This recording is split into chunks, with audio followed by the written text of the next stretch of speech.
Pentingnya begini, ini kata Rasulullah kalau sedang guyon, kata Nabi, mbok kamu itu sekali-kali mikir, kenapa saya ini diberi nama Allah Muhammad, katanya.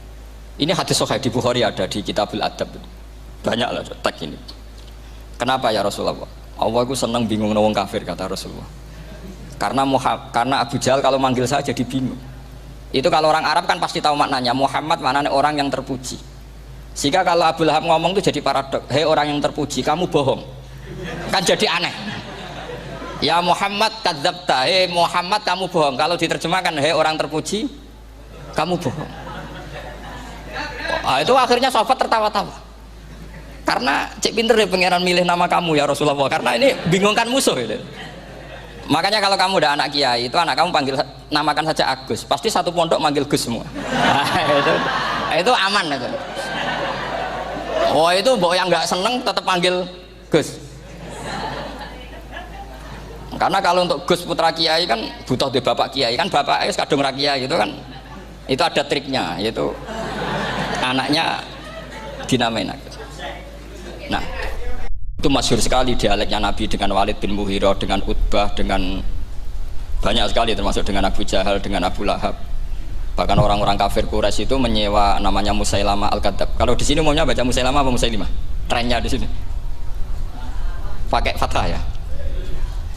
Itu entah ya, nggak tahu saya yang masalah yang mana itu kan, karena memang kalau dalam ilmu riwayat itu sekali salah baca itu kasus betul, kayak Sa'id bin Musayyab atau Sa'id bin Musayyib itu ketika beliau sugeng itu kalau dipanggil Sa'id bin Musayyab itu marah besar, karena maknanya Sa'id al-Musayyab itu yang ditawan. Makanya beliau bilang sayyabatni Irak wa anal Musayyib. Orang Irak mengatakan saya ini ditawan, sebenarnya saya yang menawan mereka. Tapi al-masyhur itu dibaca Sa'id bin Musayyab, padahal dia tidak mau dipanggil Sa'id bin Musayyab, Sa'id bin Musayyib. Karena nama ini penting.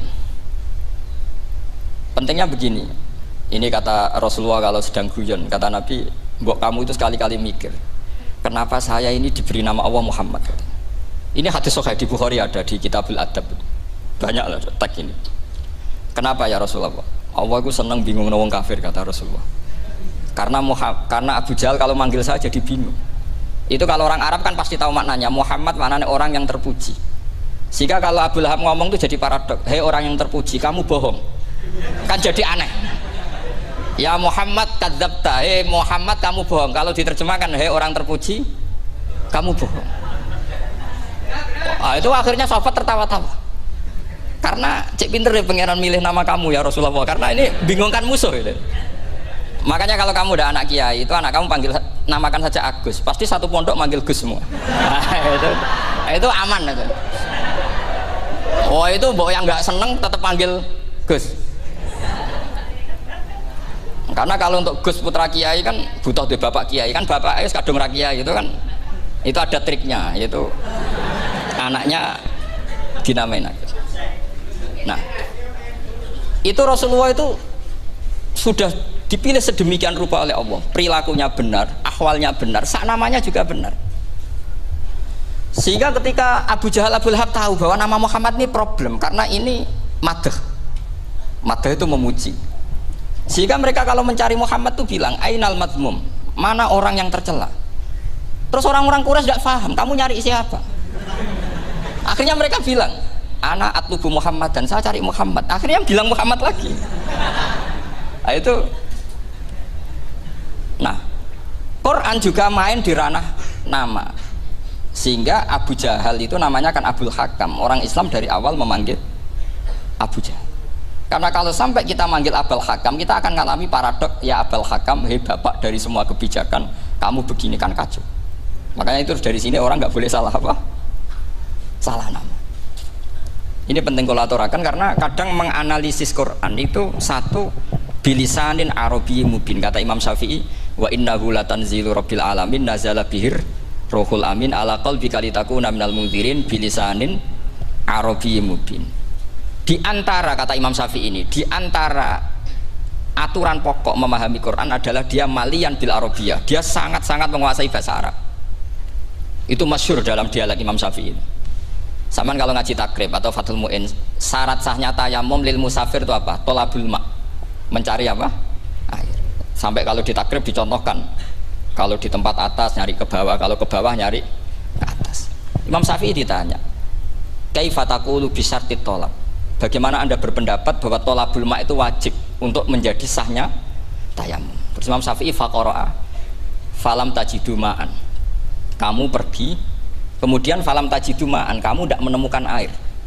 Terus Imam Syafi'i mengatakan la yuqalu liman lam yatlub lam yajid wa innama yuqalu lam ya'rif, katanya. Orang yang nggak pernah mencari itu tidak bisa dikatakan lam yajid, tidak menemukan. Kalau belum mencari namanya tidak tahu. Padahal Quran bilang kamu pergi kemudian kamu tidak menemukan air. Tidak menemukan itu berarti harus mencari dulu baru dikatakan lam yajid, tidak menemukan. Kalau tidak pernah mencari namanya tidak tahu. Hanya gitu tok itu jadi ilmu bahwa thalabul ma itu wajib karena Allah mengatakan falam tajidu ma la yuqalu liman lam yatlub lam yajid wa innama yuqalu lam ya'rif. Orang dikatakan tidak menemukan berarti setelah mencari kemudian kesimpulannya tidak menemukan. Kalau belum mencari namanya apa? Tidak tahu. Nah dari sini Imam Syafi'i istidlal wajib thalabul ma. Ini namanya malian bil arabiyah. Dia menguasai bahasa Arab. Begitu juga ulama-ulama sufi. Itu ada cerita Aba Yazid Al-Bustami, itu ada muridnya baca ayat wasiqal ladzina taqaw rabbahum ilal jannati zumara. Orang-orang takwa itu digiring menuju surga. Itu dia nangis. Muridnya kaget. Ini guru saya tidak benar, ini ada cerita surga, tapi dia malah nangis karena ayatnya itu digiring. Terus kata Abu Yazid, mereka itu di mana saja? Masa ke surga butuh digiring? Ke surga itu kan nikmat, ngapain butuh digiring? Saya tidak mau, kata dia. Abu Yazid itu nggak mau digiring ke surga, itu nggak mau. Mereka kan tambah kaget. Memangnya mau neraka kan gitu pikirannya itu. Ternyata beliau jawabnya sederhana. Saya pas itu sudah dekat sama Allah sehingga tidak perlu digiring. Kemudian saya sudah panitia kiamat pas itu, jadi nggak perlu digiring. Nah ini nanti penting jadi satu aturan ilmu ulumul Quran. Saya di rumah itu istiqomah ngajar Qawaidul Asasiyahnya Said Muhammad yang dulu ditulis abahnya Zubdatul Itqan oleh Said Alawi. Kemudian Zubdatul Itqan itu tentu dari kitab Itqan.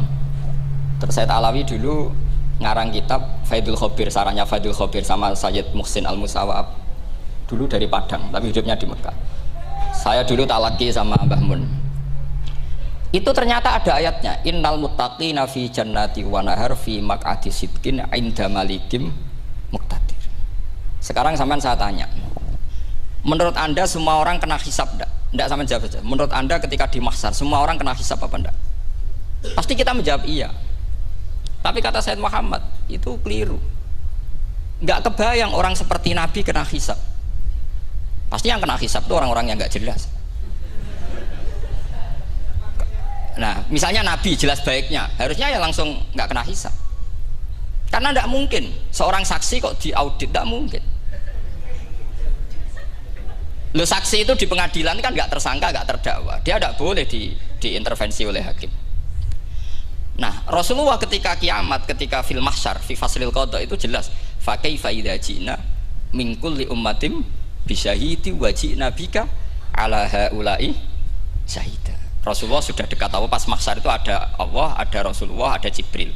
Kemudian Nabi itu mengidentifikasi. Ditanya sama Allah, bener mat ini umatmu? Ya, niki umatmu ya. Kalau yang enggak jelas ya Nabi lama jawabnya. Makanya kamu jangan jadi orang enggak jelas. Nah, itu kalau sekali gak jelas itu Nabi lama sekali jawab.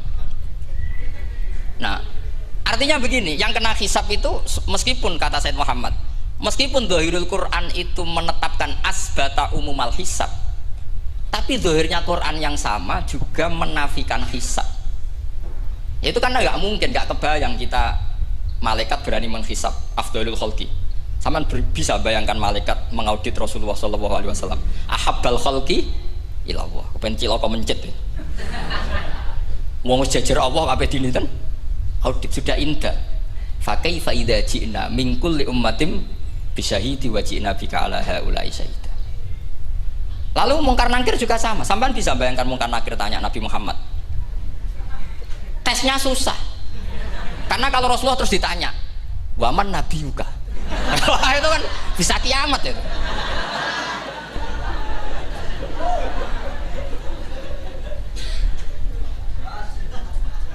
Paham ya?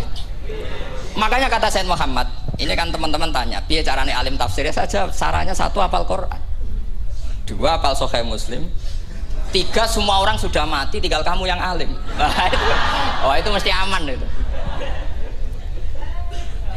Nah kalau sampean tanya saya, apa buktinya Gus kalau orang tertentu tidak kena hisab? Ya buktinya tadi misalnya innalladzina qalu rabbuna Allahu tsummas taqamu tatanazzalu alaihimul malaikatu alla takhafu wala tahzanu wa absyiru. Mungkar nakir adalah malaikat penakut, membawa ketakutan. Sementara para wali ini jelas malaikat kena konstitusi, malaikat harus mengatakan ke para wali alla takhafu wala tahzanu. Padahal Nabi tentu sayyidul auli. Para wali saja malaikat kena aturan, kamu harus bilang alla takhafu wala tahzanu wa absyiru. Hei para wali, kamu jangan susah, jangan gentar, kamu harus gembira. Kamu bisa bayangkan misalnya Mungkar Nakir bawa godok, atau orang kalau dipukul ajul sak walang-walang. Kemudian kamu bayangkan si Abdul Qadir ngalami itu, Abdul Hasan Asadali ngalami itu, Abu Yazid Al-Bustami. Kalau itu ngalami gitu semua, ngapain kita jadikan mursyid? Kan sama nasibnya dengan kita.